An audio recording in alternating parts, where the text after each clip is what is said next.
happy to see. I think I'm dying here, man.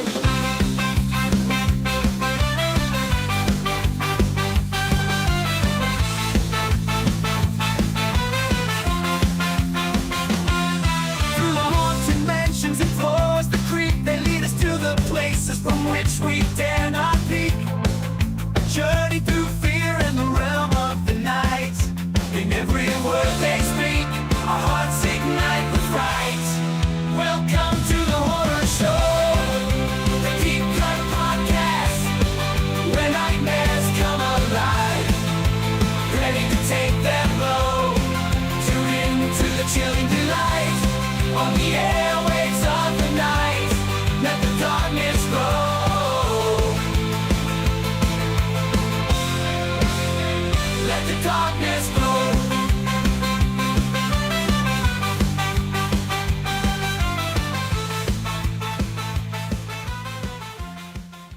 Aw, yeah, it's that time again for another episode of the Deep Cut Podcast with your host, Rottin Roger DeMarco. And today, I'm doing something a little bit different. I'm bringing in a madman, but no, not Madman Mars. I'm talking about Madman motherfucking Pondo. What's up, dude? What is up? What's up, guys?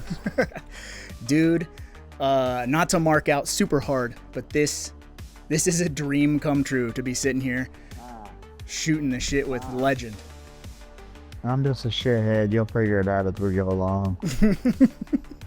Hell no, man. And you have a new book coming out, and it's nothing like your previous book, right? Not at all. Nope. I had a whole bunch of downtime while I was in Japan, and my buddy Christina Harvey, she got her Facebook hacked, and she had to start all the way over. She had to get some pictures and all her memories back on Facebook, and I thought to myself how terrible that would be if that happened to me, because if you've been through my Facebook, I've met all types of horror movie characters, wrestlers, actors, internet personalities, musicians, all types of shit.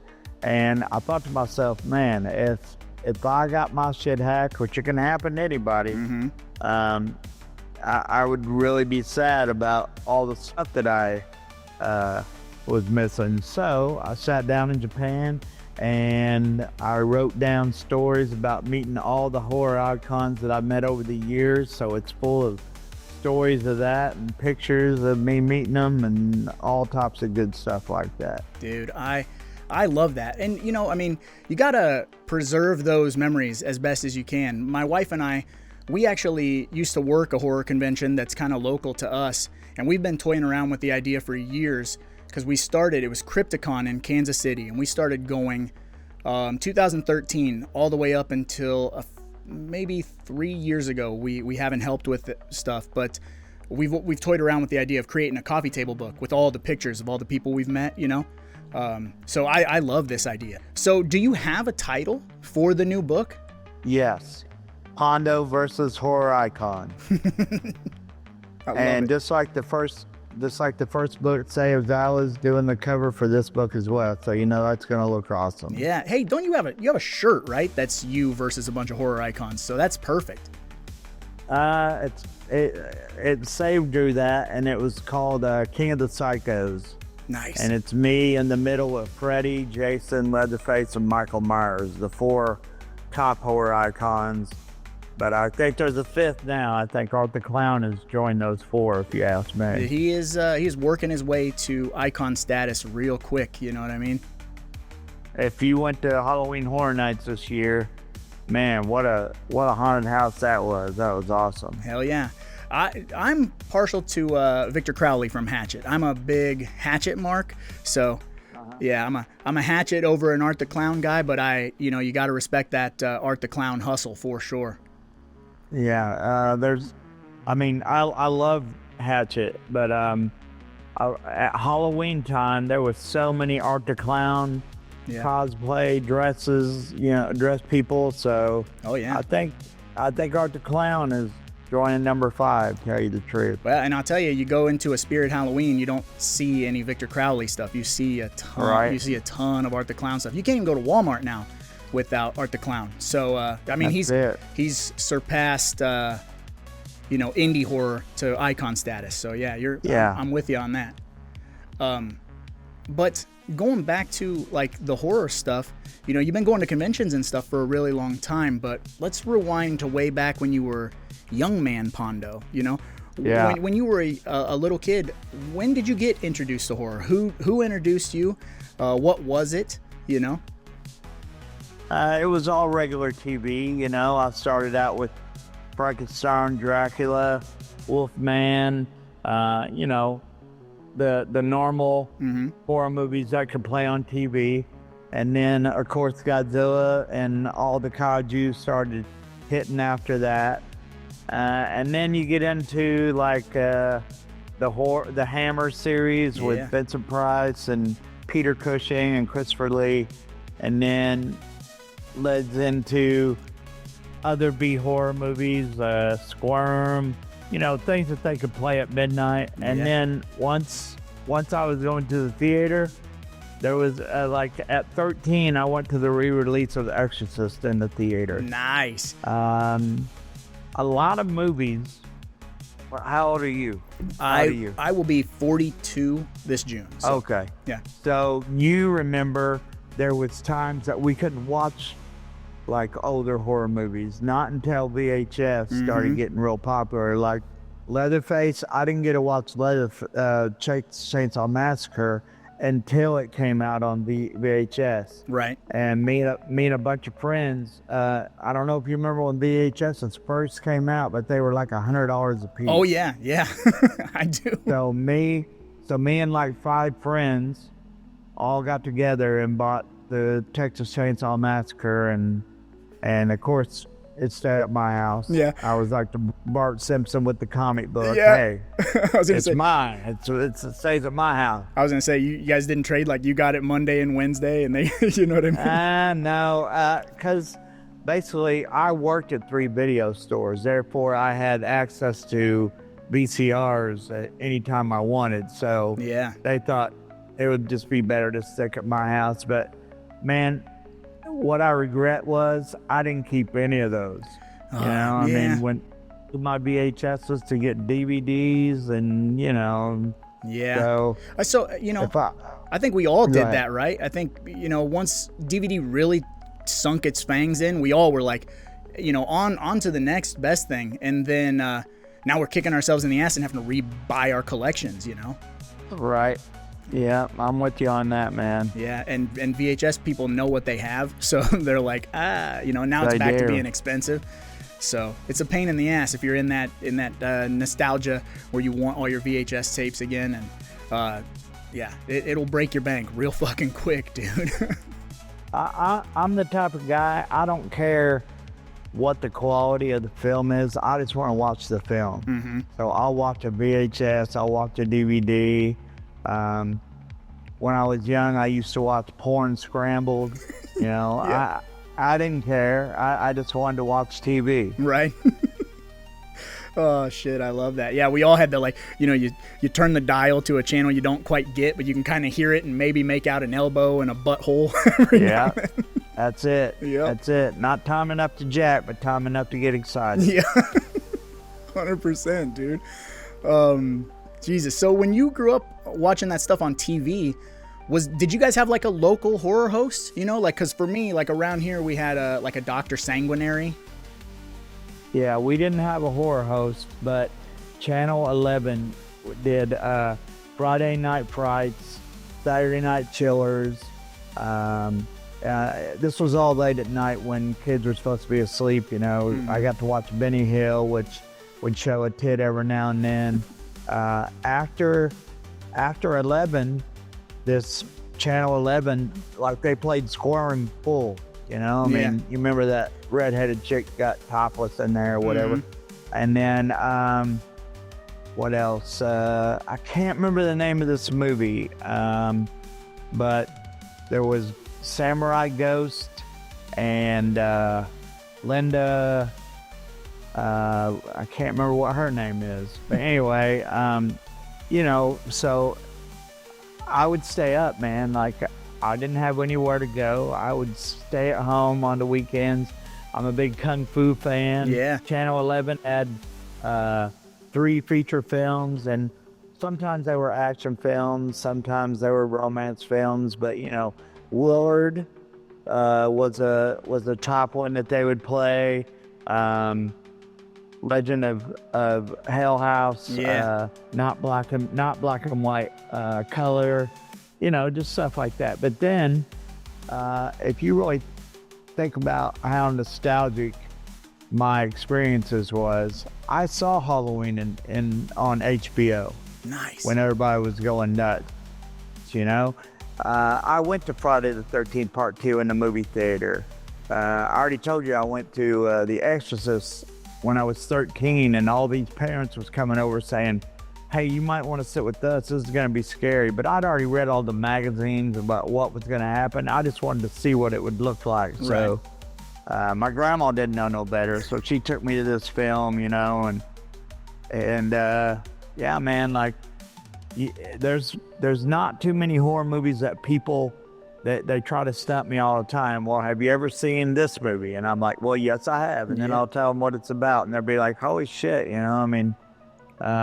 working at 3 video stores, not too much got past me. I was gonna say, yeah, working in the video store, especially if it wasn't like a big chain, if it was a mom and pop, they're the ones that got the big boxes. They got the weird stuff that Blockbuster or Hollywood Video or whatever was like afraid to put on the shelves. So, like you'd be 13 watching I Spit on Your Grave, like, I'm not supposed to see this, I don't think, Yeah, my very first job was CNN Video right there in my hometown in Florida, Illinois. And it was like one of the first video stores in that area. Therefore, it was packed all the time. Every weekend, all the VCRs were rented out. This is before people could buy or afford a VCR or a VCR tape, so they would rent them. And it was like super social, you met people who were into horror and stuff like that too, as opposed to, with just streaming now. But like when you're in a video store, you're bumping into people and like, oh, you ever seen this? And like you make friends. That doesn't happen anymore. Well, working there, people would come in and they would say, so how's this movie? And of course, all the employees, they didn't get into horror movies. They'd always look at me, and then I would explain, Yeah, exactly. Oh, that's awesome. So you were always, that was as a teenager, like one of your first gigs, right? So yeah, I was right out of high school, CNN Video, and then I moved on to the Video Shack, and then I moved on to SNL Video. So all 3 video stores in my hometown I worked for. Fuck yeah. And you were always the resident horror guy. I love that. Pretty much, I can relate to that. Big time, dude. Oh, that's so awesome. Going back to Squirm, you were talking about that girl getting topless for half a second. Yeah. I get so distracted by her sister's big teeth. Her sister's teeth throw me off so bad. Right. What a beautiful movie that is, that they just took a ball full of rubber worms and made something out of it back in the day. I say Basket Case, they took a puppet and made it so vicious. Things were so different back then. The Toxic Avenger. Working at those video stores, I remember they had a promotion: buy 1 videotape, get 5 free. Nice. And I always thought, wow. I always thought, that was to rent, not to buy. Right, yeah. So I always thought that was really weird. But then I got to figuring out there'd be 6 copies of that on the shelf. Therefore, people would think, well, this movie must be the bomb. And of course, they'd take it home. Some liked it, some loved it. A lot fucking hated it though. Right. But I mean, I loved it. I thought it was great. Yeah. Well, and the beautiful thing about the video stores too is all those small guys like Hen and Lauder that did, Basket Case and stuff like that, or Troma, or even Full Moon, like they were able to put their movie right next to the big budget movie, and as long as it had a dope poster, and a couple of real nice screen grabs with the potential of tits or gore on the back, that's it. You were gonna take it home, and most of the time it won you over. because you didn't know any better to like, how low was the budget on this? If it was rad, and that was all there was to it. But like a casual film goer might watch a Puppet Master and go, not for me. But like geeks like us are like, dude, you know what I'm saying? Right. The main poster that I would look at all day long in that video store was Mother's Day, with Mom sitting in the rocking chair, Ike and Natalie behind her, and I'm so proud of my boys. Yep. You know, I mean, that's probably my favorite horror movie. Just not because it has in it, but I think Ike and Natalie did such a good job of being psycho killers, but acting like children. I thought that I thought that movie had everything. And then of course the Queenie. Yeah. All right. I loved all that. Yeah. That's a great trauma movie. Doesn't get a lot of, like, I mean, it got that remake with Rebecca De Mornay. It was a decent remake, but it's real watered down compared to what, what the OG was. But yeah, man, Trauma is such a rite of passage for the like punk rock, film nerds that just want to see tits and gore. And that's it. Yeah, it has such an attitude that you don't get from regular movies, and yeah, dude, I think we just became best friends. I think I'm gonna build bunk beds in the cabin, and you can come on over. Yeah. You know what I'm saying? And we'll have give me the address. Yes. Give me the address. Come on over, man. But that's it. Holy shit, dude. We have a lot of parallels. It's crazy. Like first gig, video stores. I gotta dip into wrestling for just a second. I know the people listening or watching probably going to want to know some backstory. So just tying into horror, right? Like horror and wrestling kind of walk hand in hand, especially deathmatch horror. Or I deathmatch believe wrestling. So, yeah. Yeah. So when you decided to wrestle, was that part of your thing? Like, what if I can mix horror movies and wrestling, if I can bring that like gore attitude and that, that horror villain attitude to my character. So there was, when I started wrestling in '89, there was no such thing as death matches yet. Right. And then, I mean, of course, Abdullah, Boozer Brody, those guys that bled all the time, there was that, but not death matches. Mm-hmm. And are you a wrestling fan at all? Yeah, for sure. Okay, so you know what tape trading is? Yeah. Okay, so that's where I got a hold of a Mr. Danger Masanaga versus Mr. Pogo compilation tape and fell in love. I was like, holy shit, man. I have never done this on any other videotape, but I wore that videotape out watching it so much. Nice. I had to buy another one off of Feinstein, which was way shittier quality, but I wanted it. I got it again. And I am proud to say that the two guys that I was learning to become stupid like I am today, landing in barbed wire glass and thumbtacks, I was on first name basis with Mr. Pogo. And every time I go into Mr. Danger's restaurant in Japan, he says, "Oh, American Danger Man." So mission accomplished in life. Hell yeah, dude. That's super rad.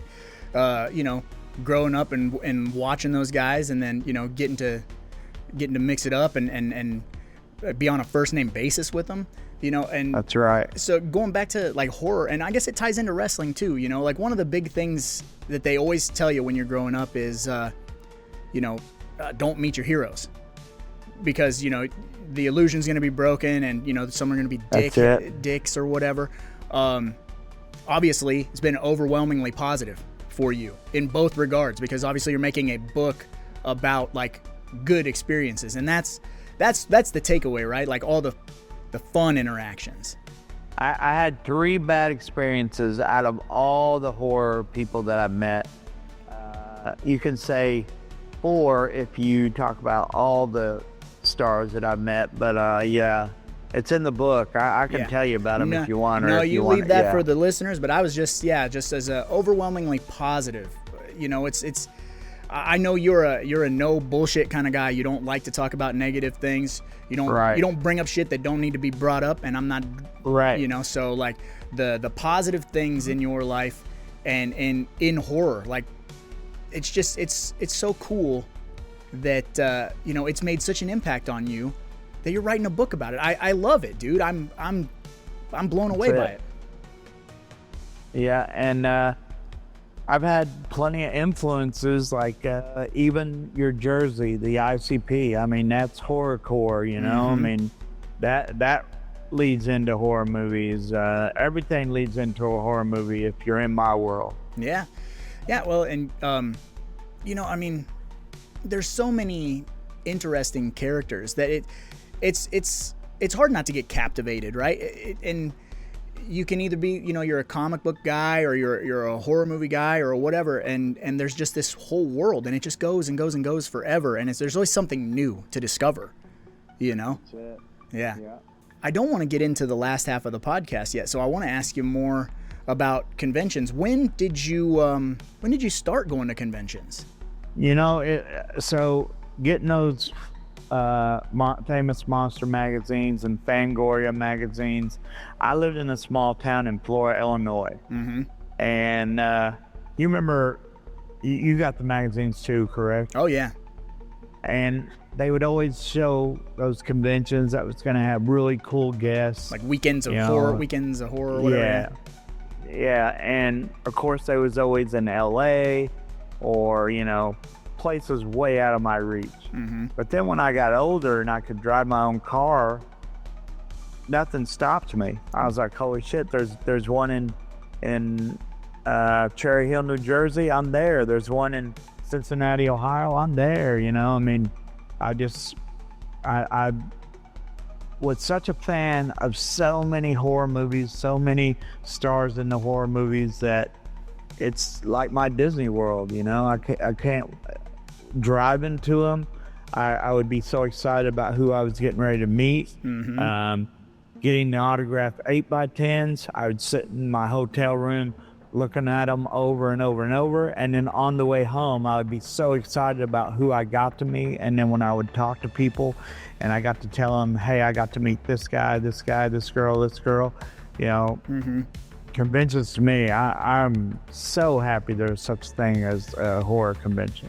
Yeah, they like I said, they took over for us in like 2013. My wife and I had always kind of talked about going, and we had never went. And then when we finally, you know, finally made that jump and went to a convention, it was insane. And everyone's so approachable, and you know, you walk away with so many interesting interactions and stories, and like I said, like with the video store, you meet lifelong friends.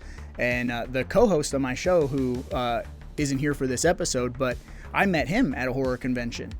And, oh, there you go. You know, I mean, like, these things change your life, and it's so rad, dude. Yeah. And one big thing about horror conventions, I'm a big t-shirt fiend. Like, I love t-shirts. And you can go to horror conventions and find t-shirts of movies that you never thought there would be a t-shirt of. Right. I had basket case t-shirts, Toxic Avenger t-shirts, Shockwave t-shirts, you know, Godzilla t-shirts before he started getting popular in America. Right. I mean, yeah, the conventions are awesome. Yeah, dude. Well, that'll be in the book, I'm sure. But my wife asked, who is, bar none, your favorite person that you've met? Oh, I will tell you that when I met Gunnar Hansen, Leatherface, it was probably my gayest moment I ever had. I was just sitting there staring at the dude like, I can't believe I'm meeting this guy, you know, like inside me was just so excited. And of course he's a very nice person, so he would have conversations with each person that bought his stuff, and I'd just be like, would you guys get the fuck out of my way, you know taking away from my time, sucker. That's right. And then when I got up there, of course he talked to me a long time, and I told him the same story I told you, how me and 4 friends saved up money and we bought the video tape, and Ed Neal was sitting next to him. Oh, nice. And he heard that as well. And so he joined in. He stopped his line and he joined in with me and Gunnar Hansen's conversation. And for no apparent reason whatsoever, they both said, well, let's get a picture. And I got a picture with both of them on each side of me, which that. I was pretty impressed with that. That's so rad. We missed meeting Gunner. He had slated, he was going to be at Crypticon, and then he passed away like a month before. And man, we took that pretty hard. There's a weird little movie that he did, and I'm sure you've seen it, but it's called Brutal Massacre, and it's like like that movie to me and my co-host and to my family, because I also make cheesy, shitty, independent movies on the side. Brutal Massacre hits all the notes. You know, everything that will go wrong, like everything that can go wrong will go wrong, and you know, people quitting, people not showing up, effects looking like shit, and I know it's done satirically, but like it's so fucking on the nose that like I wanted to meet him for Texas Chainsaw, but I was like, I was so gonna have him sign my copy of Brutal Massacre, because you know, I mean, when you make a movie or if you're in a production, obviously, like, you know, when you're filming wrestling, it is a production. You have to do all your promos and stuff. It's like making a movie. But David Nottam was perfect in that role. He did such a good job as the stressed out, you know, convention guy. I loved it. I thought that was a great movie. Yeah, it's so fucking good, dude. Going back to the Texas Chainsaw Massacre, so I got booked in Texas one time, and the promoter said, "Okay, what's it gonna take to bring you in?" I said, "Hotel, plane ticket, and for my payout, you can give me $400 a match, or you can give me $200 a match and get me to the Texas Chainsaw Massacre house to eat." He's like, "Well, shit, let's do the 200. I want to eat at that place too." So on that day, I got to go to the Texas Chainsaw Massacre house. We sat in the feather room. I ate ribs, of course. Yes. As you do. That's right. I got my picture on the steps that Sally ran up and Leatherface chased him. And then, because I was such a fan, the place also gave us the directions to the graveyard. So I went to the graveyard. Previously, since then, I had been to the gas station. I spent the night there in the cabins at the gas station. Anyone poke you with the broom? You know? No. But I run my own girls promotion, and me and like 5 of the girls of Girl Fight, each cabin had its own DVD player. They loaned us Texas Chainsaw Massacre 1, 2, and 3, which some of the girls hadn't seen, but they stayed there because I wanted to stay there. So we sit there with the gas station, like maybe, I don't know, 20 steps away from us, and watch Texas Chainsaw Massacre 1, 2, and 3.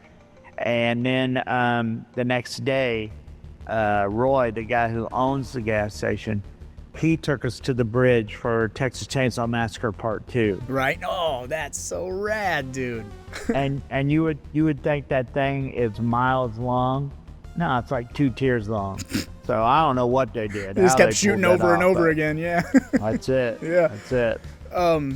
So have you done a bunch of other filming locations that you visited? Because you travel so much, man.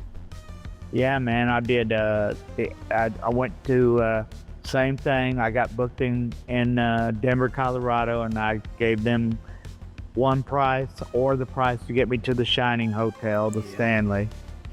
I've been to the Exorcist Steps. I've been to the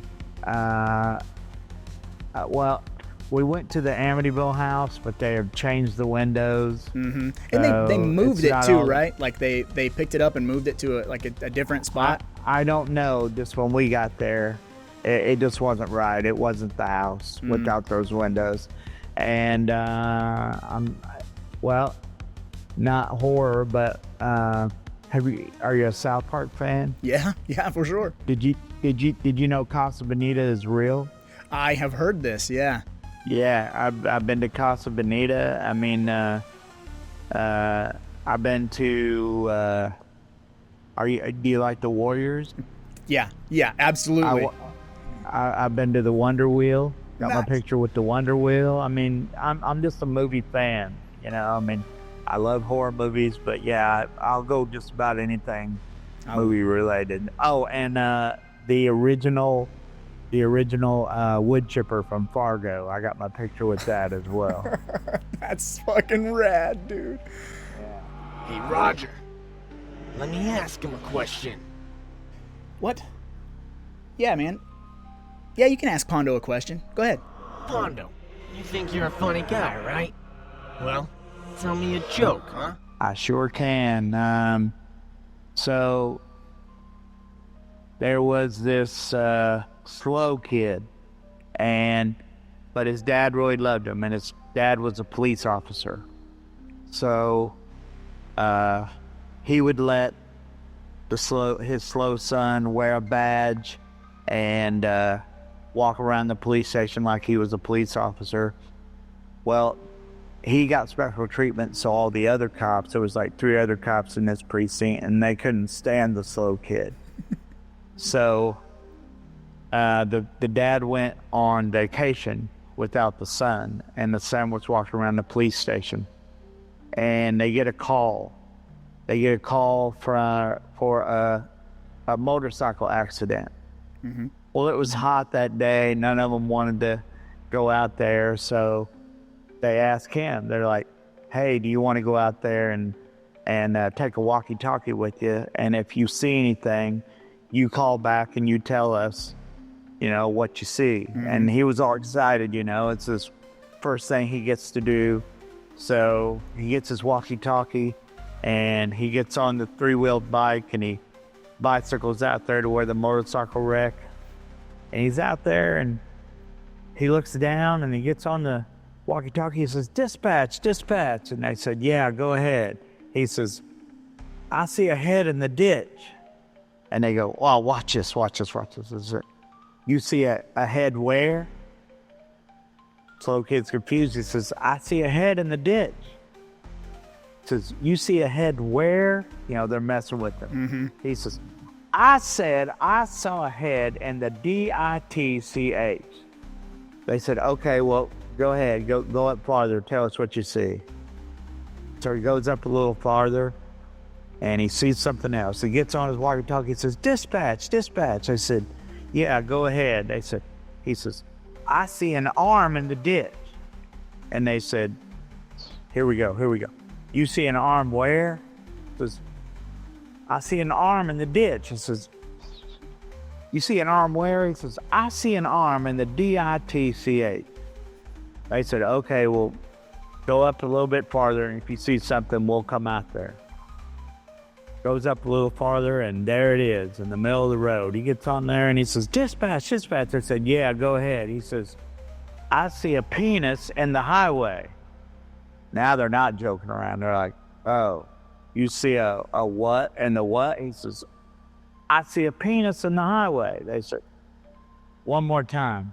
You see a penis where? He says, damn it, I said I see a penis in the HIJ.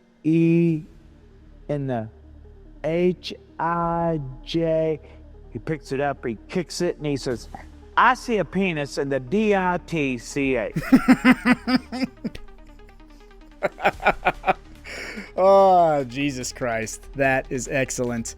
For the folks who are listening, watching, however they're consuming this, that don't know, not only are you a resident ass-kicking machine and a horror movie encyclopedia, you're also a stand-up comedian, which is fucking incredible.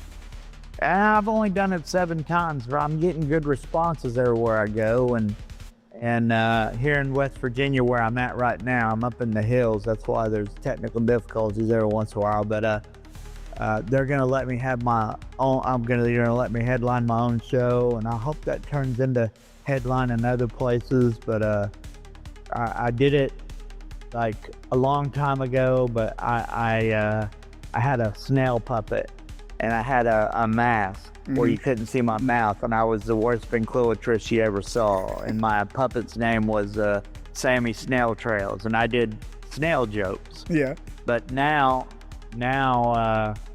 I've been I did it twice, and this will be my 3rd time this Wednesday. I'm Madman Pondo, and I don't really tell too many wrestling stories. Yeah. But I do have a pretty good stick going. Hell yeah, man. I mean, doing it 7 times, you're honing it, and you're getting that material nailed down, and you're just gonna keep killing them. And ain't nothing to it but to do it, man. 2026, bouncing around, kicking people's asses, and making people laugh, dude. That's what I'm all about, man. That's rad as fuck, dude. Life is short. Chase dreams. Be a good person. You know what I mean? If there's something you want to do it. We're going to take a look at Madman Pondo's Hot Takes. It's time to pick some hot takes. And I don't care if you like my hot takes, 'cause these are my motherfucking hot takes. Hot takes. Okay, sir. So for this segment, this is, in fact, the Deep Cut Podcast. And I would not be doing the name of the podcast justice if I did not scroll endlessly through all of the information that I could possibly dig up on you and come up with 10 A or B choices. Okay, 10 things that are A, B choice. And make you choose between A or B. Now, you can either rant and ramble as to why you make this choice, or just say, that's my answer, move on. I'm pretty full of shit, so I'll probably ramble. I'm with it. So that's excellent. Because, my goal with doing these interviews is to let people get to know the person that I'm talking to. Now, there's a lot of surface level interviews out there where people are like, what's the scariest thing you've ever seen? Or what's this? What's that? And I try to, you are not your profession. You know what I'm saying? You're a human being. You do things outside of camera view. And I think that's important for people to get, to grasp a little bit of how you live your life. And again, keeping bullshit out of it and not making you, there's no bullshit involved. It's just all love and all fun things that I've seen one way or another you profess your love for. So some are film, some are wrestling, some are wild cards, but you will get to choose A or B. All right. Number 1, you are in a city and you gotta kill some time before your next gig, whether that's wrestling, whether that's comedy, whether that's going to see a movie, whatever it may be, concert. So to kill time, you can choose between zoo or art museum. The zoo. I love animals. I'm not so big on art museums. I've been to art museums, but I've been to a lot more zoos. I've been to zoos in Germany and Japan and America, so I would say zoo. Yeah, I see. You frequent a lot of zoos. Let me ask you, Omaha, Nebraska, because you came with JCW in August or June, I believe. And have you ever been to the Henry Dorley Zoo in Omaha, Nebraska? I have not. Bookmark that, look it up. It is one of the best zoos in America. And it was right down the street, like 3 minutes from the venue you guys were at. So, I wish we would have talked before I went and wrestled with. That's exactly where we would have went. I'll tell you this, next time, if you guys come to Omaha, we'll go eat some food and we'll go to the goddamn zoo. Sounds good, man. Sounds good. Hell yeah. Number 2, you got to have a nice, refreshing drink. Your parched lemon tea or Fago Ohana punch. It's got to be that Fago Ohana punch. Lemon tea in Japan, it would be lemon tea in Japan, but in America, Ohana punch. Hell yeah! Were you a sponsor or something for the lemon tea? I know there's like a shirt and a crazy design of you, like I love lemon tea. I just always had one in my hand, and says I was like, let's make a T-shirt of it, and I'm like, you think that'll sell? And he's like, anything with your face on it'll sell. And we did. We sold out within like 3 shows. I love that, dude. Yeah. That's so amazing. All right. Late night Kung Fu marathon. Jackie Chan or Sammo Hung? I would say Tony Jaa. Oh, Jaa. Out of those two, Jackie Chan. But I'm a big Tony Jaa fan. The wild card. I think his movies, I don't know, man. There's no way he's not kicking the shit out of his stunt guys. Oh, man, I tell you, behind the scenes, my wife is running the 1s and 2s. Her hands shot up like a fucking rocket. She loves Tony Jaa. She's a Tony Jaa mark for sure.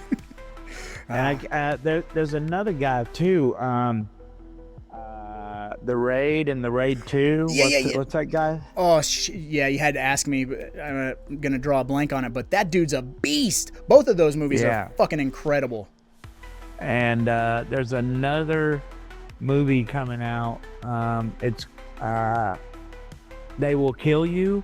It's the girl from, I want you to write that down and check out the trailer later. It's called They Will Kill You. Okay. And in Deadpool, she was the black girl that was joining his team. I think she was the only survivor because she showed up in Deadpool versus Wolverine. But it's called They Will Kill You. That looks like it's going to be a badass one. Fuck yeah.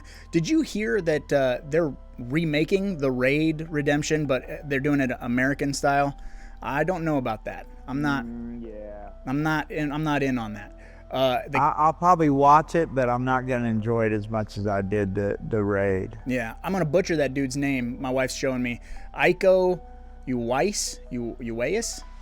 You probably got that closer than I could. But that's the fella from the Raid that, my God, when he's training in the jail cell type deal, ooh-wee. Yeah, that's a bad motherfucker right there. That's it. All right, next question. Food. So, you got to choose between burgers or steak, sir. I would say steak because since I've been losing the weight, the burger has a bun. So I was 332 pounds, and today I'm 197, 96, somewhere around there. That's what's up. But I would say steak. Hell yeah. Yeah, I see, you frequent a lot of Japanese steakhouses and things of that nature. Yeah. So. But, I'm with you on avoiding the carbs. You know what I mean? They weigh you down. I am also down like 110 something pounds. I got real heavy for a hot minute, and I was like, nah, we ain't doing this. So, yeah. Yep. Me too. Yep, switching it up. Dude, that's fucking incredible. That's an awesome accomplishment. So you're going to be light on your feet, wrecking shop, dude. Doing my best. That's all we can do, man. Fight gravity every day, right? That's right. Fuck yeah. All right, next you got to choose between the kings of the monsters, Godzilla or King Kong. Godzilla all day long. Actually, Gigan. Yeah, all right, yeah. And not M2 or M3, but Mechagodzilla, the old one. Yeah, dude. This one. Yeah. That's what's up. Yeah, I've never really been a big King Kong guy either, so I'm with you on Godzilla. I love King Kong, don't get me wrong, but if you're making me choose, yeah, I always wanted Godzilla to be King Kong in the movie, and finally the Americans did it, you know? Yeah. These newer flicks, they're not terrible, you know? Yeah. Godzilla -1, pretty fucking rad, like that, because it was one of the best ever. I was amazed at how good that was. I watched that in Japan. I seen it here, but then when I was in Japan, they was playing it, and I went and watched it there too. All right, this next question, this is an odd one, and I'm gonna maybe need you to elaborate a little bit because in my research, I came across a very specific photo, but I'm gonna make you choose between David Blaine or Chris Angel. David Blaine. Yeah. Chris Angel, I don't know. He's like Hollywood famous, but I like that David Blaine goes to like the crappiest parts of town and does his magic. Plus, I don't know if you know this or not, but when I was in England for the video game, don't try this at home. They brought me, M-Dog, and Josh Prohibition to England, and they gave us each our own day. M-Dog chose Camden Park, where the Speak Flea Market was. Josh Prohibition chose the Holocaust Museum. I wanted them to take me to the London Bridge, where David Blaine was hanging upside down, hanging underneath the bridge for 44 days without food and water. So I knew what I was going to do when I got there. When I got there, I told the video game crew, and I told M-Dog and Josh, I said, I'll be right back. And they're like, where are you going? I'm like, trust me, I'll be right back. So I'm looking around, and there's this burger vendor, and it was called Big Ass Burgers. Big Ass Burgers, but it's big ass burgers, right? Yeah. So I'm like, this has to be what I'm looking for. So I bought the biggest cheeseburger that I could find, bought the biggest soda that I could find. This dude's hanging under the bridge for 44 days without food and water. I weaned my way up to the fence. I got to the fence, and I said, "Hey, David," and he's looking right at me. And I said, and there's pictures of it. I got pictures of it just to prove it. But yeah, I sit there and ate that big ass burger and drank that soda right in front of him. He was laughing his ass off. He thought that was hilarious. Oh, that's gold, dude. So are you a big Magic fan? Like, do you enjoy watching Magic? Yeah, I mean, if there's a magician, I'll go. Like, I would love to see Penn and Teller. Mm-hmm. I saw David Copperfield in person. I can't remember his name, but he was kind of balding, but he had curly hair and a mustache. What's that magician's name? He was real big back when I was a kid. But anyway, I saw that dude. Yeah, I like magicians. Fuck yeah, we're big Magic guys too, man. I love sleight of hand stuff. Anything you can do right in front of me, you know. Yeah. That stuff floors me every time. And yeah, we watch Fool Us all the time, and you know.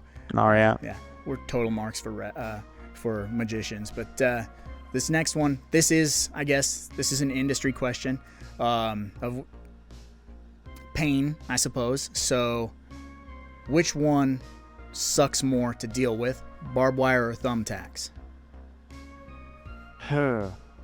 Neat. Well, you know, back when thumbtacks are easy.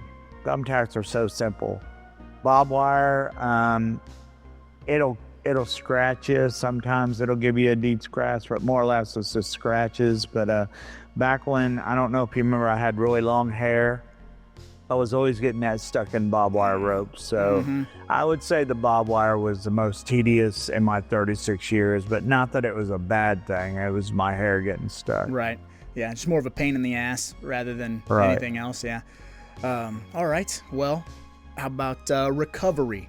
You got some time to yourself. You're sore. You're aching. You're gonna choose between hot tub or a sauna. Hot tub every time. I love a hot tub. Me and a buddy, we just rented a hotel at a casino just so we could use the hot tub. They was renovating it for 2 years, and we was chomping at the bit. And when we found out it was open, we went straight to the casino. I got in there 4 times. I think he got in there 3. But yeah, I love a hot tub. Yeah, I am also a massive hot tub nerd. You should do your magic and convince my wife to let us buy a hot tub, because I've been trying for 16 years. Buy a hot tub. Yeah, it's been a long time of me being like, should we get one? We should get one. I think we should get one. You guys can build your own Evil Dead cabin, but you can't have a hot tub. What's up with that? I don't know. I'll try and persuade her later when the microphones are off. But there you go. All right. This next one, this is kind of low-hanging fruit. This is kind of a gimme, but you know, like you brought up earlier, there are a handful of horror heavyweights. So I got a feeling you're going to choose one that I didn't put on the list. But Jason or Michael Myers?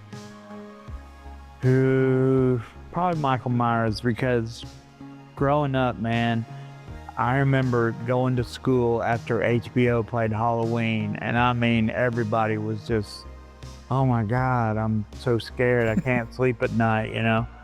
Jason, well, I mean, Friday the 13th it wasn't even Jason. I don't know if I'm spoiling that for anybody, but that movie's so old. Surely I'm not spoiling anything, but he didn't show up until the very end of the movie. Right. So, but Michael Myers, he was all the way through it. And I don't know if you ever thought about this, but do you realize in any of the Friday the 13th movies, they never say the date? They do.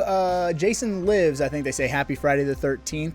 But do they? That's part 6. Yeah. I think that's about the only one You're right. I Yeah, mean, they don't ever yeah. hey, Friday the 13th. Only by the time, Alice Cooper was on the soundtrack and it was like the MTV Jason, where they Gotcha.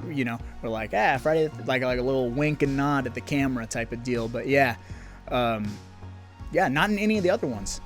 Good call. Right. But I mean, Halloween, that's the build-up to get to the 31st. So, yeah, I'm out of those two, Michael Myers. I have an interesting theory about Halloween.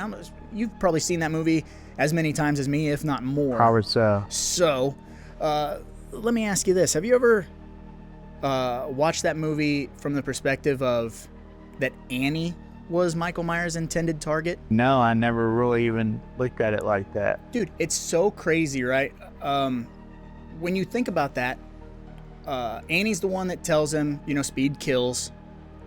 Yeah. He stops the car. Clearly, he goes and he kills everybody across the street. And the only reason he pursues Lori is because she goes over there and catches him while he's like hiding the bodies. I don't think he ever would have came across the street had she not gone over there. And when you think about it in that perspective, it really kind of like changes the movie a little bit, Yeah, I never really even thought about that. It's kind of weird. That's just one of the things since we watch these movies over and over again and we cover them and we write all these notes and stuff. I think the last time we covered it on the podcast, that had like clicked in my head and I was like, that's kind of interesting. Like if Jamie Lee Curtis would have just stayed over there with Tommy Doyle and Lindsay Wallace, like then the rest of everything wouldn't even matter. Like it wouldn't even happen. Never even thought about that. Yeah. So this last question, Pondo, I gotta stick my neck out a little bit for the juggalos here. Plus, I feel safe because you're on a screen and you can't hurt me. So I hear you. I'm being nice, but I want to know. Let's say a bar fight were to break out between Vampiro and Violent J. Whose back are you gonna have in that situation? Ooh, man, that's a rough one. So you know that I am Vampiro's paid assassin now, but Violent J is also the one paying the bills. So, yeah. I'd probably go with the pay the bills guy. I'd have to go with Violent J and apologize to Vampiro later. Buy him a cold beer and a steak, maybe, That's it. Oh, man, yeah. Sorry I had to put you on the spot and ask you that, sir. No problem. All right. What do you got for me? Okay. I want to know your 3 worst horror movies. Ooh, okay. I know mine. I'm waiting on yours. Boy, I literally have a video store in my house. I have so many movies. And I've seen everything. But let's just number 1 out of the gate, just because I will never give it another shot. I don't think Skinamarink. That's my number 1, Skinamarink. There we go, dude. That I made Skinamarink 2. Did you really? It only lasts 14 seconds, but I just filmed random things in my house with kids whispering, and then the final shot is Pickle Rick. Nice. Nicolas Cage. Nicolas Cage's face is a pickle, and then it says The End, Skinamarink 2. I'll send it to you. Oh my God, that's perfect. But that is my number 1. That was a piece of shit. I'm telling you, okay, and I'm a pretty fucking open-minded dude. Like we were talking about for a whole hour. We grew up on watching the schlockiest of the schlock and finding the good in them. I just feel like that movie was that director just blowing himself. Like, look at how creative. You're not creative, man. You're filming a corner in a room. Like, boy, that was rough. And I bought into the hype. The trailer is scary. And so I was sold. I was like, okay, something ethereal is happening. I'm not gonna say the trailer was scary, but it was retro. Mm-hmm. They used like old film, like it was 16 millimeter. And of course, I didn't really pay attention that they were only filming like toilets and walls and stuff like that. And there was kids whispering. I mean, it made it look like there's something interesting going on, and there wasn't shit going on in that movie. No. So that is my number one. I can't believe that's both our number ones. I'll give you my other two if you're trying to think. Yeah, go for it. All right, so my third worst one is Lords of Salem. Okay, yeah. They had me, and next thing I know, there's a room full of preachers with some ugly little monster, and these preachers start jacking off dildos. I'm like, what is this? Mm-hmm. Right? So that's number 3 for me. Number 2 is Hereditary. Oh, you didn't like Hereditary. Okay. I did not. And I'll tell you why. Okay. So I liked Midsommar because I figured out that A24, they like to give you clues up to the finish of their movies. Right. I didn't know that for Hereditary. Okay. I think if you're gonna make a movie, you don't put clues. You show people a movie. So my list is Lords of Salem 3, Hereditary 2, and that fucking Skinamarink number 1. That's not a bad list, man. I can't fault you. Although, Hereditary was a breath of fresh air for me. Because I went into that knowing nothing, and we're the kind of family, like, or at least my wife and I, like, when the kids go away, go to their rooms or whatever, we'll turn the lights all the way off, turn the surround sound all the way up, no phones, no bullshit, no distraction. It's a new movie. Right. Give it its hour and a half, and I'll say it's unnerving. And then when she was on the ceiling and was banging her head on the trapdoor, my wife lost it. And it was one of those things where when it got over, we were like, we should turn some lights on, yeah? Like maybe some, just felt it in the chest a little bit. And but my co-host absolutely hates all A24. So yeah, me too. Well, I liked X. Yeah. Mm-hmm. I didn't like Maxine or Pearl. Oh man. Okay.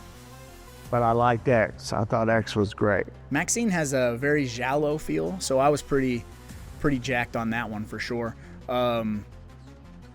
Okay. Yeah. So mainly new movies make my eyes roll like a slot machine. Okay. And since this is a fresh wound. Strangers Chapter 2 is on my list. That was real bad. Oh, really? It was real bad. I'm biased on that because I love that main big dude with the suit coat and the bag head. Mm-hmm. I'm a big fan of that dude, so I'll watch whatever movie he's in. If you hated Chapter 2, did you like The Strangers Part 2?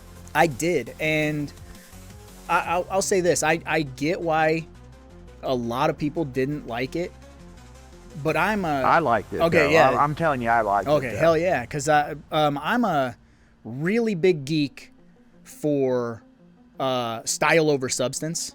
I want neon color. I want zooms. I want crazy camera work. I want it to be fun. I mean, I've seen every slasher ever, and so if you're gonna give me guys chasing people and killing them, make it visually fun for me. Give me neon lights, give me cool techno beats and that synth wave, and so I like Strangers 2 all on its own compared to the original Strangers, but I love the original Strangers for the way it feels. You know what I mean? It feels real.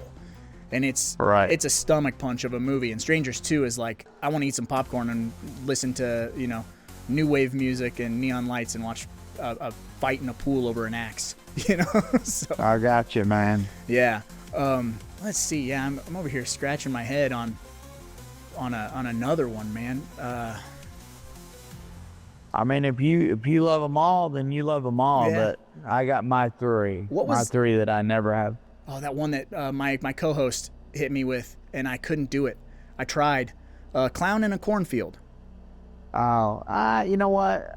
I didn't mind it. I mean, it's one of them Netflix ones at night when you're going through and you know, they're all pretty shitty at night. But when you got nothing else to do, I watched it. Right. It wasn't too bad. I mean, It was just a little but softer. I get you. Yeah, it was a little softer than I was anticipating. And my buddy didn't help because he sold it really heavy to me. He was like, it's got that perfect October atmosphere, all of this stuff. I don't know about that. And that's why I was like, why? Because there was cornfields? I'm like, I live with cornfields. They didn't feel like October to me. But, right. you know. I amaze people when I say I'm not a fan of Clowns from Outer Space. I'm not a big fan of that. Oh, okay. Yeah. Why not? Is it too campy for you? I guess so. But I love campy, don't get me wrong, but something about that movie I just really, I don't know. Why would they come from outer space looking like clowns? And I don't know. You got to give it up for that ventriloquist scene though with Officer Mooney. That's pretty rad. I get you, but I don't know. We'll keep selling you on it, man. I keep pushing it on you. I hear you. Next time I see you, I'll just slip a copy of the Blu-ray in your bag. You won't even know. You just every time we cross paths, you'll just have another copy of Killer Clowns from Outer Space. You'll be like, that fucking Roger. And I'll know exactly where they came from too. Hell yeah, man. I will do it. Don't put it past me. No problem.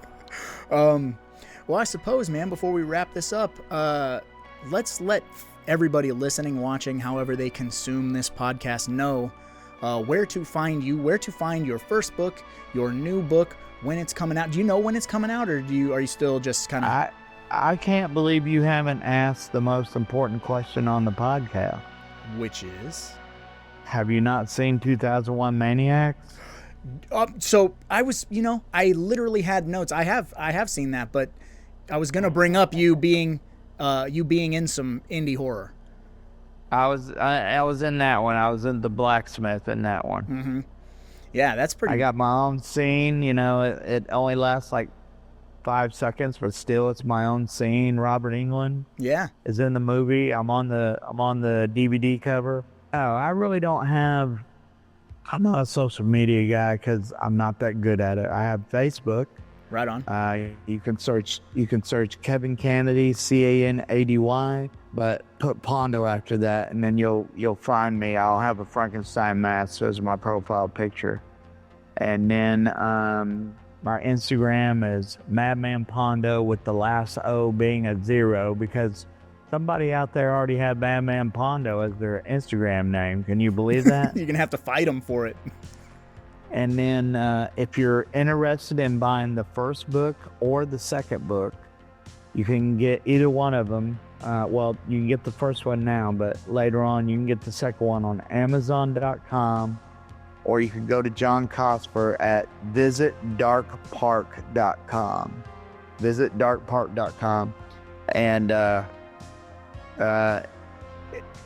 if you get a hold of John Cosper, you can get an autographed copy of the book. And then if you bring it to a wrestling show where I have signified my crimson mask all over the United States, I will take ink off my forehead and give you the bloody thumbprint on the first page. And the reason I do that is I've seen Jurassic Park, and someday when I pass away, you'll be able to make your own little Madman Pondo someday.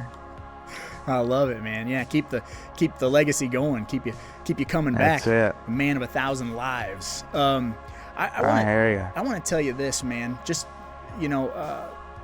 as a fan, when you guys were in Omaha, if you go back and watch that show, my son and I are to the left of the entrance ramp. We're right there in the entrance ramp, and when you leave the ring, you give my son a fist bump.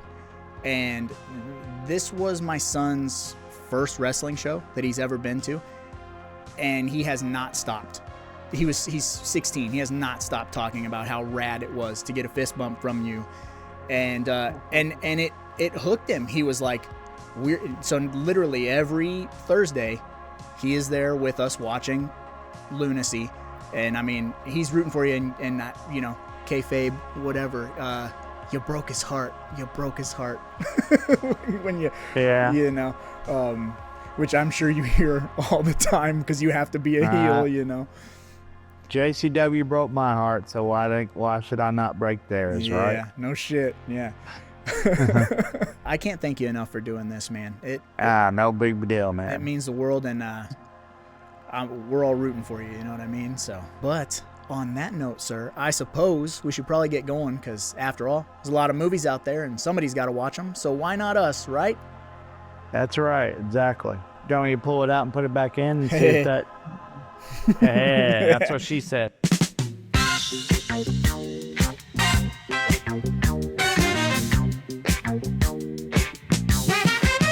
Thank you for listening to the Deep Cut Podcast.